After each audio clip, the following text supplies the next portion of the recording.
Strong people are willing to admit and acknowledge where and how they're weak. And like weak people try to convince everybody of how strong they are. You can't have conversations about mindset and not talk about failures and setbacks and feedback and vulnerability and bouncing back and like just that, the mindset of resilience, right? And like being imperfect. I think for teams, for human beings, it's like the strongest place you can come from as a human being is to be like, I am imperfect. I have things that I'm not great at. I don't know everything. I have lots of areas of opportunity to improve and skills that I can get better at, as opposed to this like facade of thinking you're perfect and or like not even thinking you're perfect, of like making other people think that you're perfect, right? To be so afraid of failure or vulnerability or looking bad in front of other people. And it's like, who cares about that? I think especially when it comes to like leadership and leaders, there is this very old school mindset of pretending like you know everything and having all the answers and right, like this like command and control style, like authority based kind of garbage that is like, how dare you try to give me feedback as a leader? It's like, I'm perfect, and like this fake facade of garbage. And like the truth is that like strong people are willing to admit and acknowledge where and how they're weak. And like weak people try to convince everybody of how strong they are. It's like, it is a sign of insecurity and frailty to like try to pretend like you know everything and to be perfect and have this facade versus like, I'm not perfect. I don't know everything, but like, I will get better. I need your help. If I'm a leader, it's like, I'm gonna give you feedback. I also want feedback from you to be like, what are my blind spots? How can I be better? Like just to come from that place is so much stronger. And on teams, it's critical when you have a culture of allowing vulnerability, right? Because if people are worried about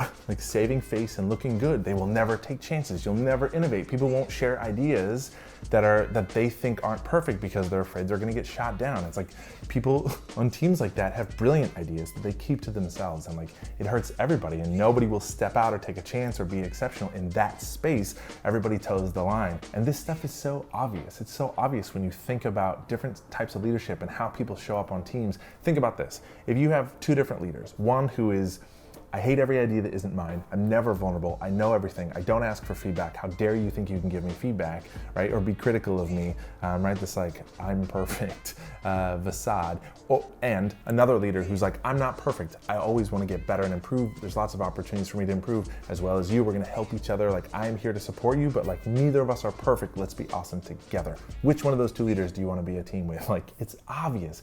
And people don't respect leaders that are always trying to be perfect. The other thing is that like when it comes to trust, how can you trust a leader or somebody on a team who's more concerned with saving face and looking good, right, than what's true and what's real? I don't trust someone to tell me the truth when a lie would make them look better. They'll choose a lie. And like somebody who is vulnerable and admits like things aren't perfect, we're gonna have failures and setbacks, I also trust that person will tell me the truth and be honest with me. And like that's so important when it comes to teams. One of the most critical pieces of this is failure and your relationship and your mindset with failure, that like to embrace it, to acknowledge it, right? To like go towards those things. Failure is your greatest teacher.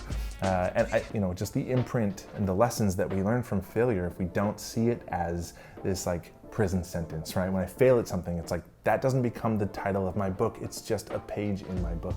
And you think about, you can interact with a stove, right? A hot stove 30, 40 different times. But the one time you burn yourself, right, by touching a hot element on a stove, like that leaves an impression on you. Like you learn more from that mistake. It stings, it hurts, it burns, but like the failures that you have, the setbacks that you have, give you the greatest, most like impressionable lessons of like, I will do better at this in the future.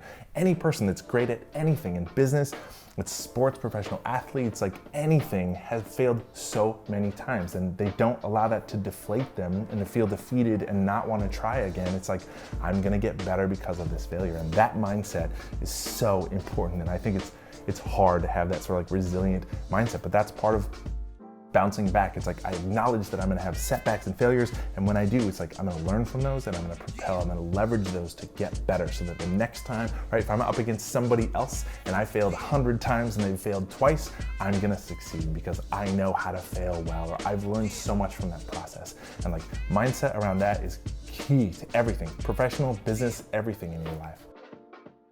Can you see my banana shape? Hello.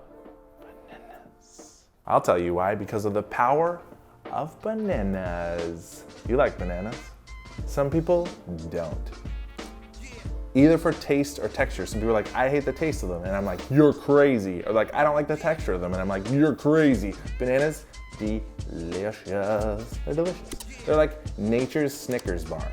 And they're pre-wrapped in a thing, boom, boom, boom, nature's Snickers bar.